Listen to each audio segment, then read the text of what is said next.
What's the meaning of booklet?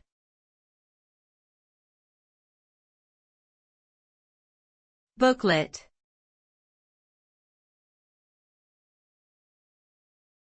Booklet.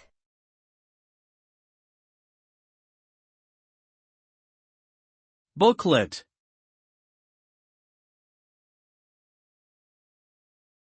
Booklet.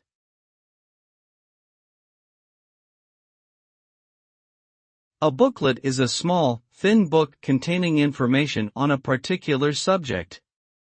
It usually consists of a few dozen pages bound together and can be distributed as a means of advertising or to provide detailed information on a topic. Booklets can come in various formats, including brochures, product manuals, and event programs. They are often used for marketing purposes to showcase products or services, but can also serve educational or instructional purposes.